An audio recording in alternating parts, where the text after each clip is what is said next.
Good morning. একাদশ শ্রেণীর হিসাব বিজ্ঞান বিভাগের স্নেহের ছাত্ররা, আশা করি তোমরা ভালোই আছো। তোমাদের অধ্যায় 2 হিসাবের বইসমূহ থেকে খুচরা নগদান বই করাচ্ছি। এর আগের ক্লাসগুলোতে তোমরা খুচরা নগদান বই যেটা সেটার অগ্রদত্ত নিয়মের আমি 2টা অঙ্ক করিয়ে দিয়েছি। বলেছিলাম পরের ক্লাসগুলোতে আমি অগ্রদত্ত নিয়মের অঙ্কগুলোই আমি করাবো, কারণ এই অঙ্কগুলো নতুন, যেহেতু নতুন সেহেতু একটু বেশি সময় নেই, অঙ্কগুলো আমরা করছি। দেখো এখানে কি বলেছে যে কামাল এন্ড কং অগ্রদত্ত পদ্ধতিতে খুচরা নগদান বই সংরক্ষণ করে। অগ্রদত্ত টাকার পরিমাণ 500 টাকা। 2011 সালের জুন মাসের মোট খুচরা খরচের পরিমাণ 360 টাকা। জুলাই মাসের প্রতিষ্ঠান কর্তৃক সম্পাদিত খুচরা খরচ সম্পর্কিত লেনদেনগুলো নিম্নে দেওয়া হলো। 2011 জুলাই 3 রিক্সা ভাড়া 20 টাকা, কার্বন ক্রয় 55 টাকা। 10 তারিখ বহন খরচ 10 টাকা।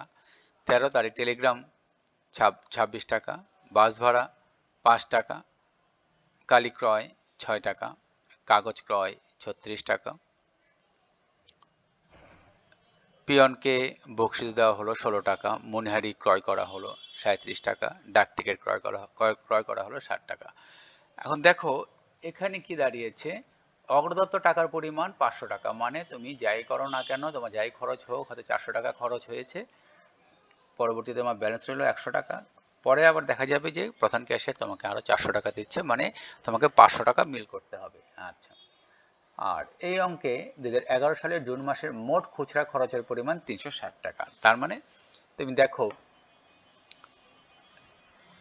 মোট কত, অগ্রদত্ত টাকার পরিমাণ 500 আর খুচরা খরচের পরিমাণ 360 টাকা।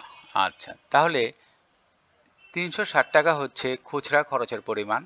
তাহলে ব্যালেন্স বিডি কত, এখানে ব্যালেন্স চলে আসলো কত, এই কালাম এন্ড কং খুচরা নগদান বই অগ্রদত্ত নিয়মে 140 টাকা ব্যালেন্স বিডি। আচ্ছা, আর 360 টাকা তোমার খুচরা খরচ, তাহলে সেটা হচ্ছে নগদান হিসাব। আমরা লিখে দিলাম কি নগদান হিসাব।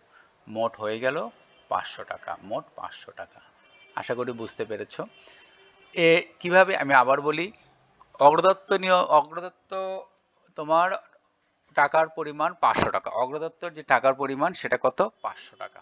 আচ্ছা, 500 টাকা খরচ হয়েছিল 360 টাকা, তাহলে ব্যালেন্স এখানে রইল কত, 140 টাকা, ওই ব্যালেন্স বিডি 140 টাকা। আচ্ছা, এখন প্রধান ক্যাশিয়ার 500 টাকা করার জন্য কত টাকা নগদ দেবে, 360 টাকা বলেই দিয়েছে, খুচরা খরচের পরিমাণ 360 টাকা ছিল। আচ্ছা, 2011 সালের। আচ্ছা, তাহলে কত হলো, 360 টাকা নগদান হিসাব 1 তারিখ, মোট হয়ে গেল 500 টাকা। এখন দেখো 3 তারিখ কি ছিল খরচ, যেগুলা রিক্সা ভাড়া 20 টাকা, ওই যে রিক্সা ভাড়া 20 টাকা, কার্বন ক্রয় 55 টাকা, ওই যে কার্বন ক্রয় 55 টাকা। 10 তারিখ বহন খরচ 10 টাকা, ওই যে বহন খরচ 10 টাকা। 13 তারিখ টেলিগ্রাম 26 টাকা, এই 13 তারিখ টেলিগ্রাম ওই যে 26 টাকা দিয়েছি মোট প্রদানের মধ্যে। আচ্ছা, তারপর 18 তারিখ বাস ভাড়া 5 টাকা দিয়েছি, 5 টাকা, কালি ক্রয় 6 টাকা। 22 তারিখ কাগজ ক্রয় 36 টাকা, পিয়নকে বকশিস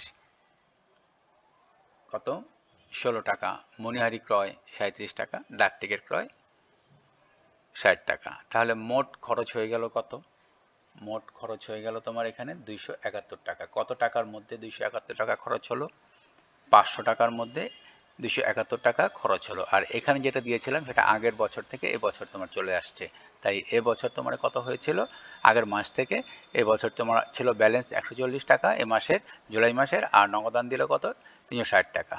আচ্ছা, মানে জুন মাসে সেটা ছিল, জুলাই মাসে এটা 1 তারিখ হয়ে গেল। আর এখন দেখো কি দাঁড়ালো, তোমার 271 টাকা খরচ হলো, ছিল কত, 500 টাকা, তাহলে ব্যালেন্স সিডি কত হলো, 229 টাকা। তাহলে আগস্ট মাসের 1 তারিখে ব্যালেন্স বিডি হয়ে গেল কত, 229 টাকা, 229 টাকা। তাহলে 500 টাকা হতে এই মাসে মানে আগস্ট মাসে আর কত টাকা তোমার প্রধান ক্যাশিয়ার তোমাকে দেবে, নগদান হিসাব দেবে 271 টাকা। নগদান হিসাব দিয়ে 1 তারিখ 271 টাকা, এই যে 271 টাকা। আচ্ছা, 1 তারিখ নগদান হিসাবে 271 টাকা, এটা হচ্ছে ব্যালেন্স। তারপর খুচরা খরচের বিশ্লেষণ, মনিহারি যাতায়াত, ডাক ও তার বিবিধ। আচ্ছা, এখন দেখো প্রথমটি রিক্সা ভাড়া আছে 20 টাকা, এটা যাতায়াতে দিয়ে দিলে। কার্বন ক্রয় মণিহারিতে 55 টাকা। বহন খরচ, এটা বিবিধ খরচে যাবে, বহন খরচ 10 টাকা। টেলিগ্রাম, ডাক ও তারে 26 টাকা, ডাক ও তারে 26 টাকা। বাস ভাড়া 5 টাকা, যাতায়াত খরচে 5 টাকা। কালি ক্রয় 6 টাকা, 6 টাকা মণিহারিতে চলে আসবে। কাগজ ক্রয় 36 টাকা, মণিহারিতে চলে আসবে।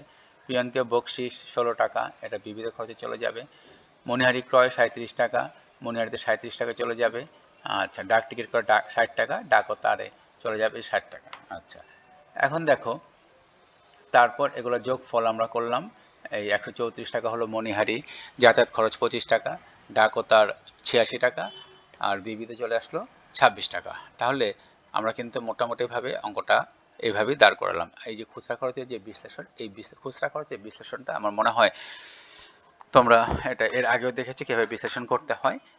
যেটা যেটা যেই খরচের মধ্যে পড়বে সেই খরচের মধ্যে আমরা সেটা দিয়ে দেব। আচ্ছা, এখন এই অঙ্কটায় আবার আমি বলি যে যে ব্যালেন্সের যে ব্যাপারটা আছে সেই ব্যালেন্সের ব্যাপারটাই তোমাকে খুব ভালো মতো দেখতে হবে। যেমন এখানে ছিল অগ্রদত্ত টাকার পরিমাণ 500 টাকা। অগ্রদত্ত টাকার পরিমাণ মানে তোমাকে প্রতি মাসেই তোমার 500 টাকা তোমার থাকবে। যত টাকাই খরচ হোক, 300 টাকা খরচ হোক, 200 টাকা খরচ হোক, 250 টাকা খরচ হোক, ওই বাকি টাকাটা তোমাকে পরবর্তী মাসে 1 তারিখে তোমাকে যে প্রধান ক্যাশিয়ার যে আছে তাকে সে পেটি ক্যাশিয়ারকে বা ছোট ক্যাশিয়ারকে বা পেটি ক্যাশিয়ারকে সেই পরিমাণ টাকাটা দিয়ে দেবে।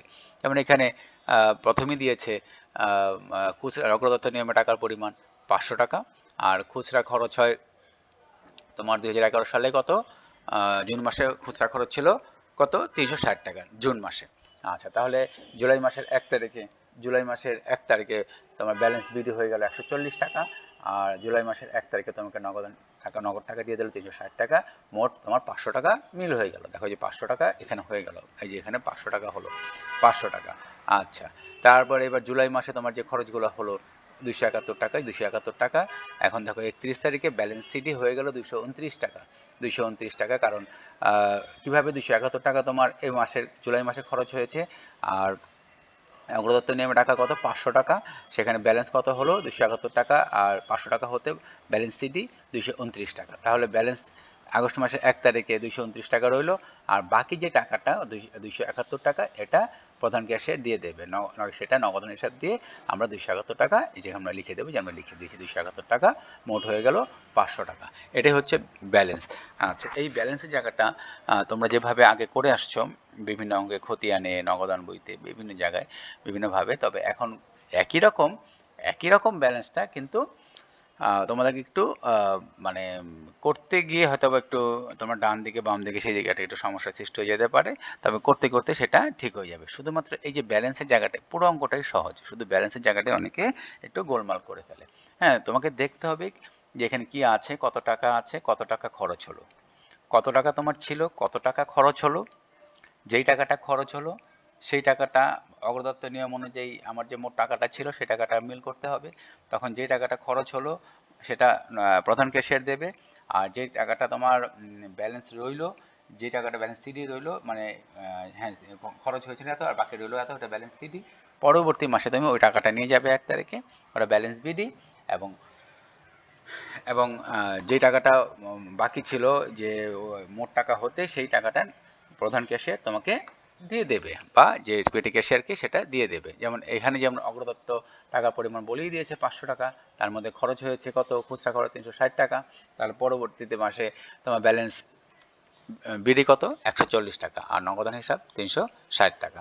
হ্যাঁ, নগদান হিসাব 360 টাকা। আচ্ছা, এবার 500 টাকা হলো, 500 টাকা, এই 500 আবারও 500 টাকা হলো। এই 500 টাকার মধ্যে থেকে আমার খরচ হলো 271 টাকা। এই যে 271 টাকা, 271 টাকা, তাহলে ব্যালেন্স সিডি হয়ে গেল 229 টাকা, 500 500। আর আগস্টের 1 তারিখ ব্যালেন্স বিডি 229 টাকা ছিল, 229 টাকা। আর কত টাকা হলে তোমার 500 টাকা হবে, ওই যে কত খরচ হয়েছিল নগদ 271 টাকা, 271 টাকা নগদান হিসাবে 1 তারিখে হয়ে গেল 500 টাকা।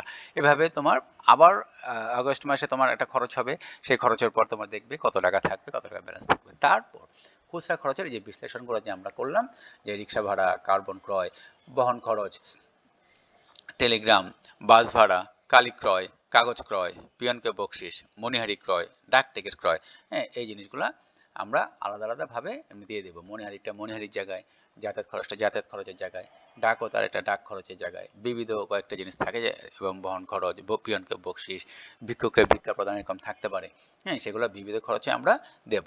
তারপর ওই হুসা খরচের বিশ্লেষণের যে নিচে যেমন টোটাল করলাম, হয়ে গেল মণিহারি 134 টাকা, যাতায়াত খরচ হয়ে গেল 25 টাকা, ডাকও তার হলো 86 টাকা, আর বিবিধ খরচ হলো 26 টাকা। আচ্ছা, তারপর এর নিচে দিয়ে আমরা লিখে দেবো খতিয়ান পৃষ্ঠা খপি খপি খপি খপি, এটা নিয়ম। এবং আরেকটা জিনিস লিখতে হয়, সেটা আমরা পরে আমরা দেখবো বা দেখাবো। তাহলে দেখো এই যে অঙ্কটা আমি করে দিলাম, এই অঙ্কটা তোমরা প্রথম প্রশ্নটা দেখবে, প্রশ্ন কি বলেছে। এর আগে ক্লাসগুলোতে আমি যেভাবে দেখিয়েছি, যেভাবে বলেছি, সেগুলো দেখতে বলেছি, দেখলে এই অঙ্কটা সহজ লাগবে।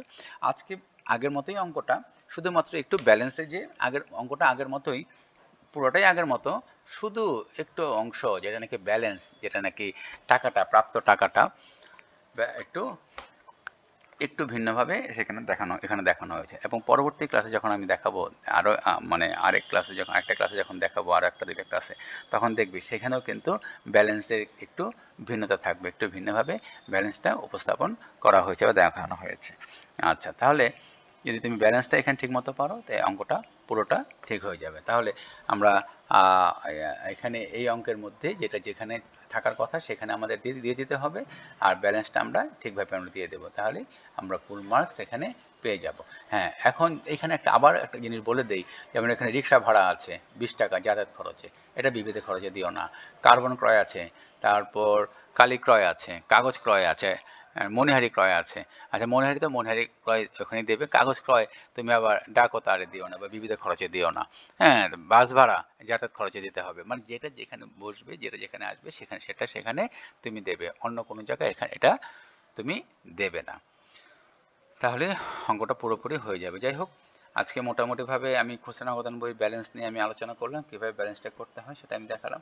পরবর্তী যে ক্লাস আছে সেই ক্লাসের ক্ষেত্রে আমি ব্যালেন্স যেভাবে করতে হবে, ব্যালেন্সের যে বিষয়টা, সেটা নিয়ে আমি আরও দুই একভাবে করা যায় সেটা আমি দেখিয়ে দেবো। তবে তোমাদেরকে কিন্তু এই অঙ্কগুলো ভালো মতো করতে হবে, দেখতে হবে। তুমি যদি না দেখো, তাহলে কিন্তু আমি যতই করিয়ে যাই, আমি যতই করাই, তুমি কিন্তু কোনো কিছুই বুঝতে পারবে না। তোমাকে কিন্তু করতে হবে, দেখতে হবে, প্রথম অঙ্কটা পড়তে হবে। এই যে অঙ্কটা আছে, পড়ে কি বলেছে সেই অংশটা তুমি যেখানে যেখানে দরকার সেই জায়গাগুলোতে তুমি বসিয়ে যাও। শেষ হয়ে গেল, ব্যালেন্স করো। কিভাবে ব্যালেন্সটা করলাম সেটা তুমি দেখো, এবং আরও কয়েকটা ক্লাস আমি নেব, সেগুলো দেখলে তোমাদের জন্যই পরে সুবিধা হয়ে যাবে। যাই হোক, আজ এখানে রাখছি। তোমরা ভালো থাকো, সুস্থ থাকো। ধন্যবাদ সবাইকে।